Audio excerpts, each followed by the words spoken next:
Mesdames et messieurs, bonjour. Nous sommes samedi et nous sommes à votre rendez-vous de littérature sur Canal 3 Bénin. Il est 11 h. Vous connaissez ce plateau qui reçoit un auteur et son ouvrage. Aujourd'hui, on va recevoir quelqu'un qui s'y connaît en matière donc, de théâtre, puisque d'ailleurs nous allons parler de théâtre.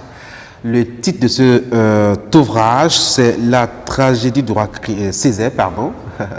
Vous comprenez un peu le lapsus suivi de négritude. C'est deux textes publiés dans un seul recueil de Ousmane Aledi. Ousmane Aledi, bonjour. Bonjour, cher ami. Merci beaucoup d'avoir accepté de discuter avec nous autour de votre ouvrage. On va s'intéresser surtout à la première pièce, La tragédie du roi Césaire, un peu calqué sur la tragédie du roi Christophe, qui est quand même, je dois dire, une œuvre de celui que vous célébrez ici, le roi Césaire.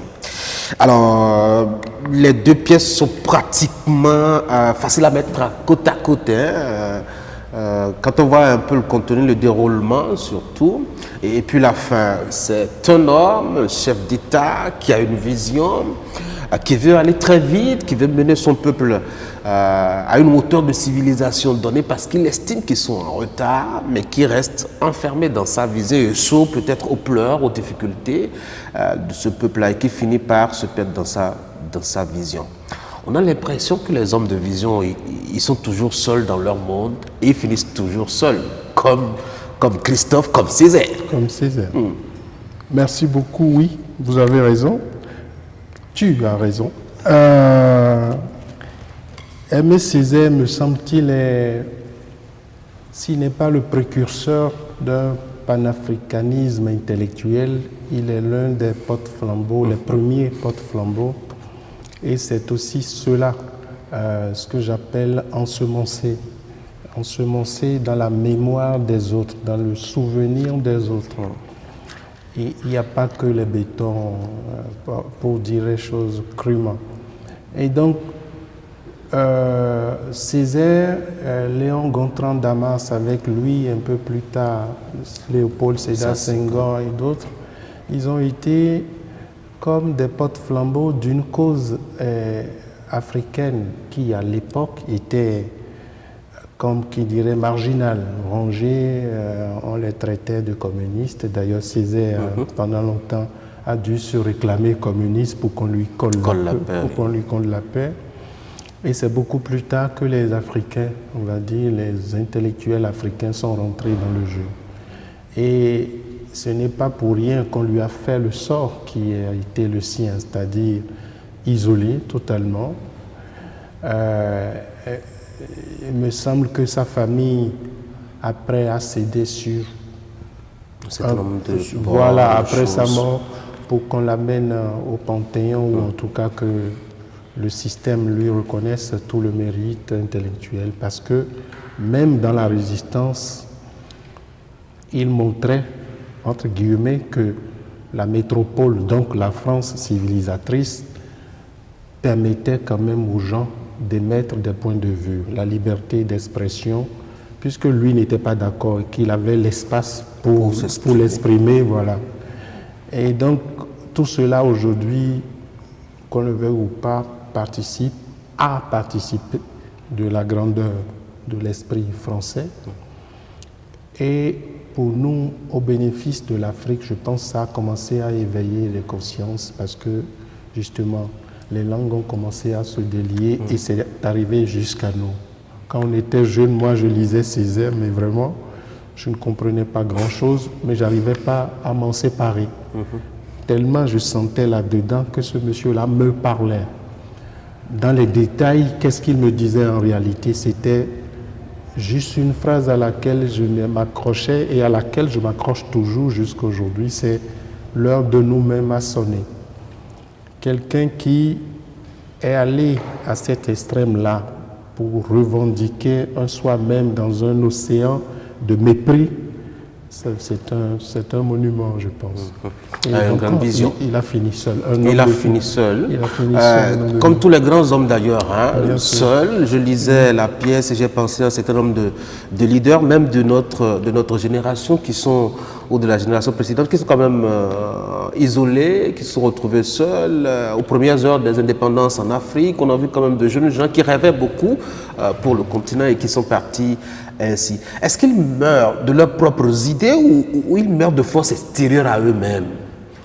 Il y a certains qui ont été liquidés. Il y en a beaucoup. Thomas Sankara, le gars qui a dit chaque génération doit, j'oublie son nom. Assumer, découvrir voilà. Sa mission, l'assumer. Voilà, j'ai oublié son nom. Enfin, je crois que les téléspectateurs. Même ça m'échappe. Voilà, non, mais ça va venir. Donc, ils sont pleins comme ça qui ont été liquidés. Lumumba, Sankara, Nkrumah et d'autres. Amilcar Cabral, et même en Afrique du Sud, il y en a eu que nous connaissons moins dans l'espace francophone, mais qui s'étaient acharnés pour défendre ce que je considère comme l'identité noire et la fierté africaine. Intellectuellement parlant, je pense que Césaire continue d'irriguer un nombre d'intellectuels africains d'aujourd'hui, et il était de notre devoir à nous de l'amener vers des générations, en tout cas qui viennent après, plus fraîches que la nôtre, et donc des plus jeunes que nous, parce que la difficulté à laquelle nous on a été confrontés, nous la rendons moins dure aux jeunes, à nos enfants. C'est pour ça que j'ai fait cet ouvrage. Alors, on l'a vu, hein, autant au plan politique, on peut les sentir un peu isolés, autant aussi au plan intellectuel, on a l'impression que Césaire, il était quand même tout seul. C'est vrai qu'il a son style assez poignant, assez secouant, qui n'a pas de gants outre mesure, contrairement aux Sénégalais qui trouvaient des mots pour célébrer autrement la lutte. Mais est-ce qu'il n'était pas totalement décalé un peu de niveau intellectuel auquel n'avait pas accédé encore une grande masse africaine pour lui parler? Parce que d'abord, la lutte, c'est pour les Africains. Oui, il ne parlait pas aux sociétés africaines en premier lieu. Il parlait à ce qu'il considérait comme la métropole ou les maîtres on va dire de l'espace Afrique noire, Afrique francophone surtout, parce que c'est eux qui avaient la décision. Il y a un extrait où il dit vous me parlez de civilisation, mais moi je vous parle de milliers de charniers, etc. Il y a dans l'adresse directe de Césaire une saison au Congo, ça c'est l'adresse directe, c'est son séjour, etc.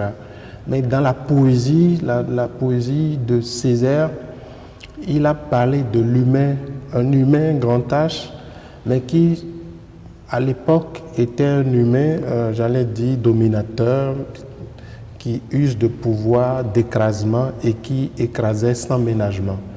C'était eux, sa cible. Et il y est allé dans le discours sur le colonialisme.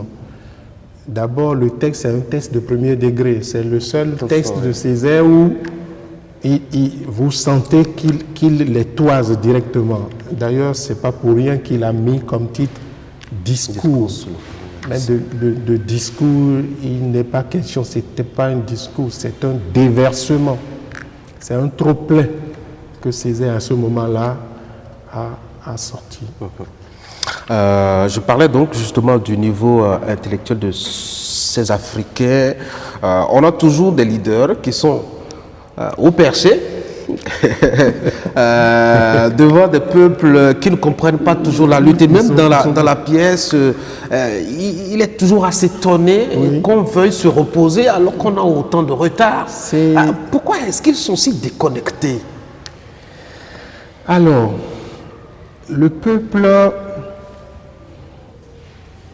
me semble-t-il est une entité facile à manœuvrer, désolé de le dire comme ça.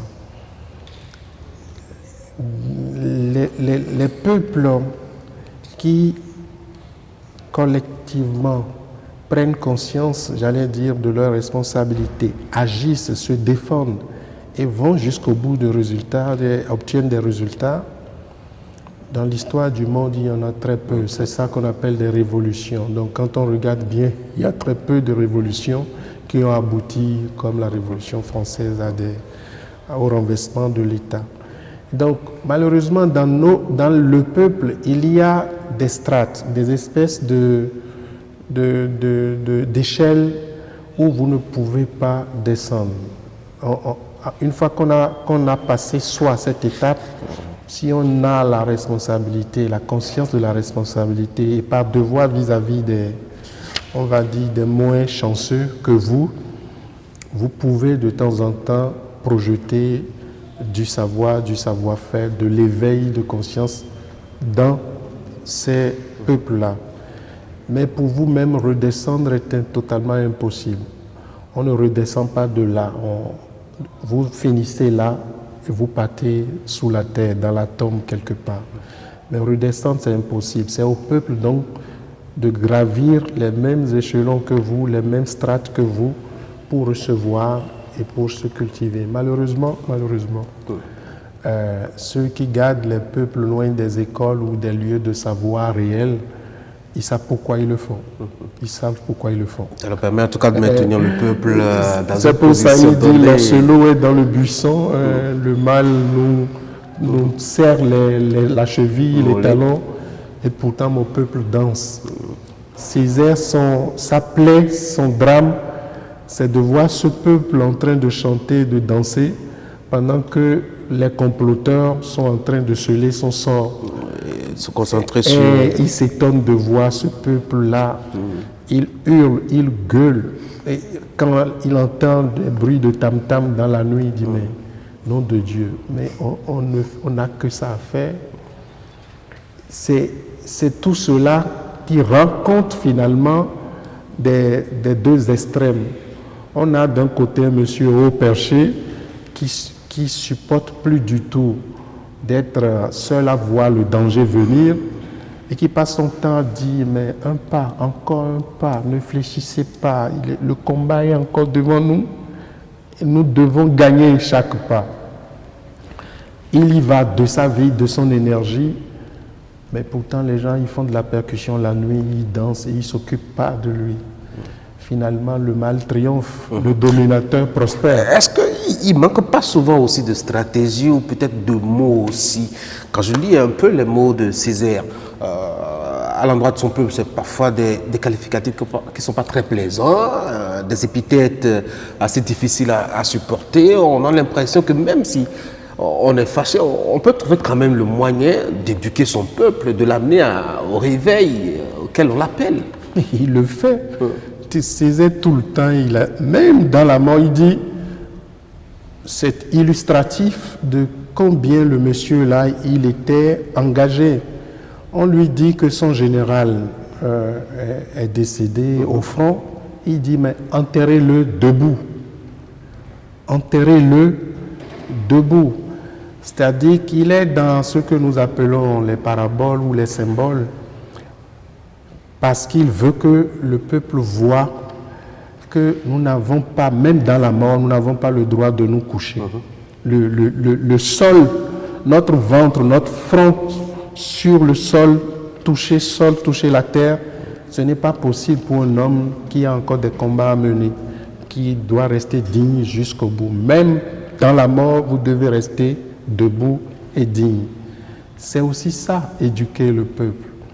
Mais un roi, à partir du moment où comme je disais, tu atteins ce degré où tu as des serviteurs qui comprennent les enjeux et qui portent avec toi ta cause et qui vont jusqu'à diffuser tes pensées auprès des populations, ou bien tu restes seul, enfermé avec tes convictions et tes causes, mais le grand peuple, malheureusement, il est facile à manœuvrer, à instrumentaliser, à manipuler, parce que les enjeux, les urgences et le niveau même de culture, d'éducation, tout cela faisant, et c'est difficile, c'est très difficile. Est-ce qu'on danse toujours actuellement? Ah oui.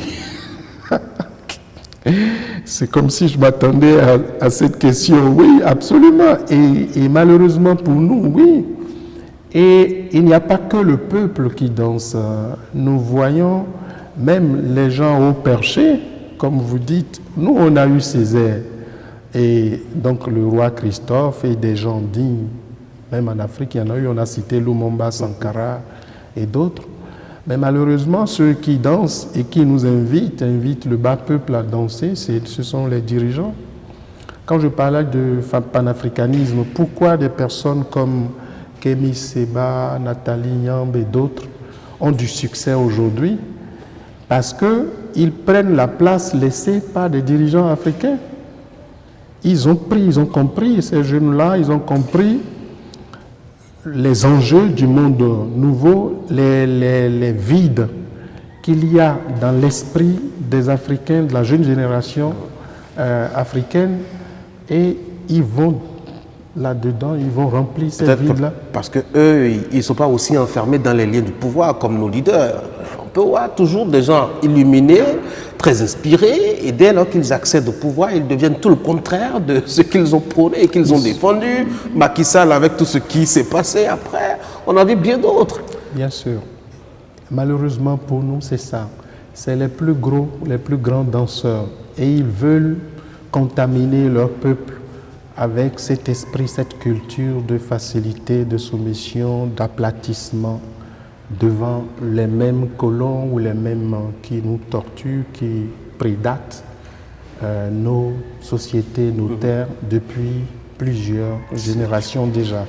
Et quand vous voyez votre chef à ces niveaux-là, à sautiller ou à jacasser, à bien chanter les louanges du maître, vous demandez, et moi, qu'est-ce que je fais? Ou j'imite le maître, ou bien je vais me cacher. Parce que faire le contraire serait contrarier le maître, n'est-ce pas? Donc les gens, ils dansent toujours. Sauf que maintenant, j'ai le sentiment qu'il y a quelques hontes, ou quelques malaises, quelques gênes, parce qu'ils ne sont plus les seuls sur la scène désormais. Pendant qu'eux, ils font la danse du ventre, ils dansent même sur le crâne, il y a d'autres qui disent, les gars, restez debout, hein, face à l'adversité, face à tout le reste, mais debout. Il y a des gens qui font ça et c'est tant mieux pour l'Afrique. Heureusement, je trouve que s'ils sont venus un peu tard, mais il vaut mieux tard que jamais, n'est-ce pas? Donc, on va leur laisser encore quelques années pour voir si leur ensemencement à eux aussi a prospéré, à quelle dimension ça a prospéré. Moi, ce que je vois, si je prends l'exemple, par exemple, du Mali, du Burkina ou même du Niger, etc., ce sont des jeunes, hein? C'est des gens qui ont... Oui, c'est la trentaine, la quarantaine. Voilà, et donc qui se sont alimentés de nouvelles poésies, de convictions fraîches. Et donc, eux ne dansent pas. Ils disent non, non, non. Même les vieilles compositions, les vieux morceaux que vous nous avez légués là, on range tout ça et on refait maintenant la musique. Si vous n'êtes pas d'accord, dégagez. Nous irons chercher d'autres musiciens avec lesquels travailler. Mais vos vieux morceaux... c'est quelques oasis et quand on sait que le désert ça avance toujours et que l'oasis est toujours menacé, on se dit mais pour combien de temps ou pendant combien de temps ils vont continuer à tenir ce discours? On connaît aussi les serres, je dois dire, du pouvoir qui peuvent parfois coincer celui qui gère le pouvoir. On sait aussi que les conditions de pouvoir aussi peuvent amener les gens à se distraire en cherchant à se reposer un coup. Il y a quand même un contexte qui ne rassure pas que cela va continuer pendant longtemps. Oh, les peuples, me semble-t-il, une fois qu'ils sont finalement lancés, vous pouvez éliminer la tête, vous pouvez assassiner ou corrompre quelques-uns de soi-disant leaders. Mais le grand peuple, il n'y a rien pour arrêter la marche d'un peuple qui a décidé de se défendre ou d'arracher sa souveraineté. Quand le peuple finit par prendre conscience, par se lever, rien ne lui résiste. Pour l'instant, c'est que nous avons pris beaucoup de retard, nous avons mis trop de temps à ouvrir les yeux sur, on va dire, les maux qui nous habitent ou les maux dont nous sommes victimes nous-mêmes. Maintenant, nous devons nous guérir de ces maux-là et après nous épanouir, prospérer. Et c'est des étapes, je suis persuadé que ça viendra. Pour l'instant, il n'y a que 3 ou 4. L'Afrique du Sud aussi n'est plus comme c'était quand nous on est nés. Donc il y a quelque chose qui évolue. C'est lent, mais ça finira. Je suis convaincu que ça va gagner du terrain. Ça va gagner du terrain. Et les nouveaux dirigeants, s'ils sont capables de discernement et de lucidité, ils doivent vite même s'inscrire dans cet élan-là. Parce que c'est un élan, c'est un mouvement qui a commencé. Je pense que ça va embarquer beaucoup. Là où ça se dérange un peu, c'est la façon dont ces éléments épars-là, isolés, sont arrivés au pouvoir. C'est-à-dire les armes. Et pour tout citoyen qui est un peu attaché, je dois dire, à l'ordre, au respect du droit, etc., on peut se dire... D'abord, est-ce que la forme, c'est la bonne, la manière, est-ce que c'est la bonne? Et surtout, pendant combien de temps on va rester dans un espace qui permette aux citoyens surtout de s'exprimer, d'exprimer son potentiel aussi, parce que c'est cela. Oui.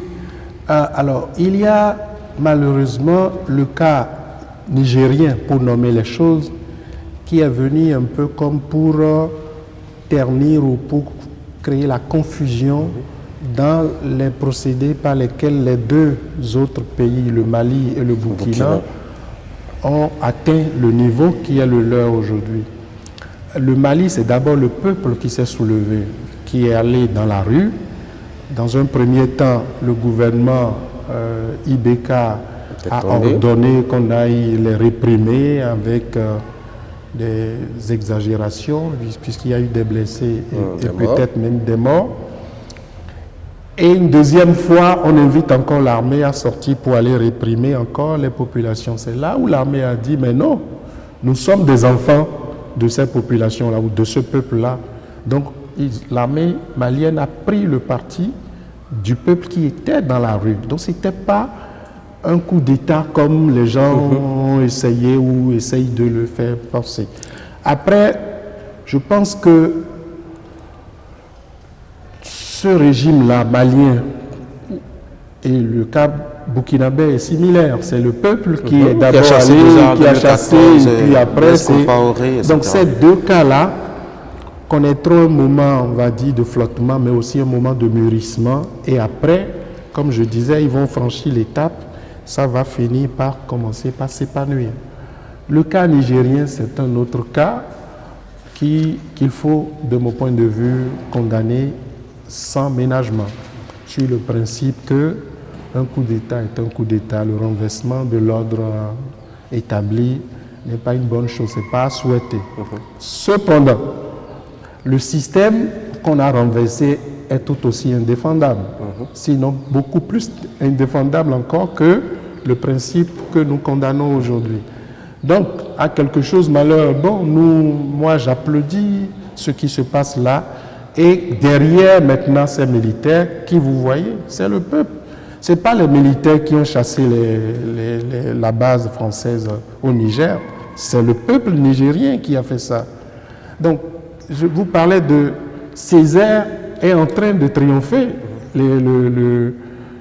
Nos négrititudes que nous considérions comme des fatalités, des espèces de sorts jetés contre lesquels nous ne pouvons rien, nous commençons désormais à triompher de toutes ces négritudes-là. Il n'y a plus de complexes aujourd'hui. Les complexes, c'est dans l'esprit des gens qui écoutent. Est-ce qu'on ne se réjouit pas très tôt, pendant que la victime est en train d'engranger de petites victoires, il y a aussi que le bourreau réfléchit à comment continuer à le garder dans les fers. Alors, aujourd'hui, on a beau dire oui, le colonisateur, l'impérialiste, il est en train de reculer, etc. Mais ils ont d'autres stratagèmes pour continuer à nous maintenir. Aujourd'hui, il y a de forts médias de grands groupes de médias qui disposent de grands moyens pour arroser suffisamment le continent, abreuver le continent d'idéologies, d'idées et d'informations qui ne sont pas tout à fait compatibles avec cette lutte-là qu'on est en train de mener. Alors, est-ce que nous nous armons vraiment pour faire la lutte? Oui. Moi, je suis très optimiste parce que même le bourreau dont vous parlez, justement, a commencé par muter. Il est obligé de s'infliger cette mue-là, cette transformation-là, ou bien c'est sa survie qui est en jeu, ou il s'invite lui-même à faire le travail sur lui-même pour revenir autrement dans la partie, ou bien il passe à côté et d'autres, on travaille avec d'autres. C'est à nous de rester éveillés, de ne pas croire que ça y est, c'est fini, on a gagné et que donc ce bourreau-là, il est parti et que le terrain est désormais dégagé. Non, ce n'est pas vrai. Mais ce que j'observe, c'est qu'il y a dans l'espace commun à la victime comme au bourreau, il y a encore des espèces d'effluves, des espèces d'espérance, on va dire, d'énergie qui nous amène à penser que à la fin de la mue, qu'un nœud va se refaire, mais cette fois-ci, comme disait Lumumba, dans le respect mutuel et dans une approche de discussion d'égal à égal. Je suis persuadé qu'on va en arriver là. C'est cela où, pour sa propre survie, il accepte d'aller au bout de sa transformation, ou bien c'est sa survie qui... Est-ce qu'il n'y a pas des clichés qui nous sont restés? Le peuple noir, ça ne travaille pas, ou ça ne travaille que quand on cravache. Dans la tragédie du roi Christophe, on l'a vu, mettre le peuple au pas, c'était difficile, mettre le peuple au travail, c'était difficile. Dans la tragédie du roi Césaire aussi, on a l'impression que le roi n'a pas en tout cas ce sentiment que le peuple travaille à la hauteur de ce qu'il... Est-ce que ce ne sont pas des clichés aujourd'hui? Oui, là-dessus vous avez raison, ce sont des clichés. Mais l'autre chose aussi, c'est vrai. Nous,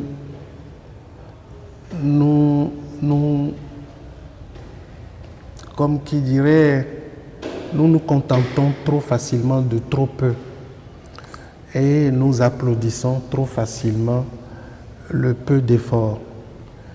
Un peuple ne doit jamais être satisfait. Et même quand il a ce qu'il veut, il ne doit jamais, au grand jamais. Parce que quand vous vous contentez de ce que vous avez, l'effort en vous s'arrête. Et l'effort que vous demandez à vos dirigeants n'a plus d'effet non plus. Les dirigeants ne se sentent plus menacés. Or, un peuple est une menace pour ses dirigeants. Partout ailleurs, c'est comme ça. Le peuple est une entité dynamique. Ça ne dort pas, ça ne donne pas d'air à ses dirigeants. Oui, mais on avait le taux de couverture, je dis une bêtise, mais le taux de couverture en eau potable, quand on est arrivé, était de 20%. Aujourd'hui, on est à 53%. Bravo, on vous félicite, mais les 100%, nous, on veut. Pourquoi vous vous arrêtez à 53%?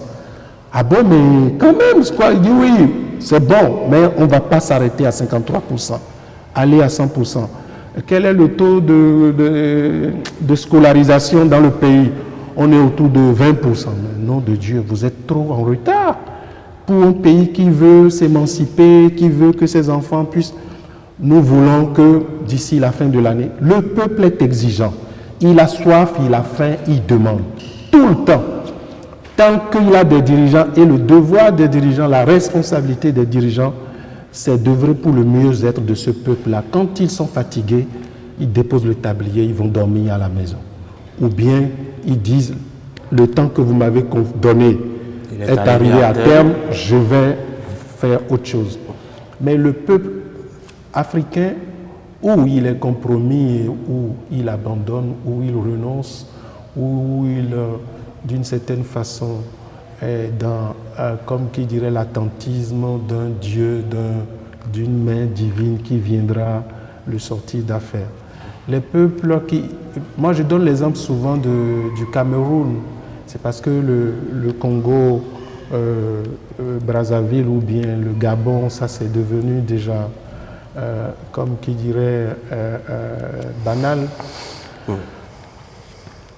Il y a longtemps que les Camerounais espèrent. Vous voyez où dans quoi on est? Le peuple attend la mort de son président pour enfin souffler. Pour respirer, pour souffler.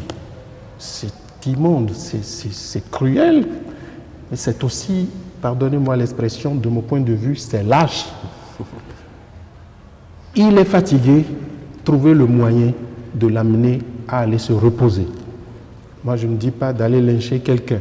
Trouvez le moyen de lui dire, vous avez assez fait, vous êtes fatigué, allez vous reposer et donner la place à d'autres. C'est ça un peuple. Mais quand vous commencez à prier, vous croyez que l'autre aussi ne prie pas? Il prie. Beaucoup plus que vous-même peut-être. Avec beaucoup plus de bougies, puisque lui a les moyens de s'en acheter. Mais c'est ça, vous allez vous asseoir chez vous, vous priez, dites Dieu va nous sauver, Dieu va nous sortir de là. Mais non de Dieu. Justement, lui aussi il prie Dieu pour dire Dieu aide-moi, donne-moi l'amour de ce peuple-là, etc., etc.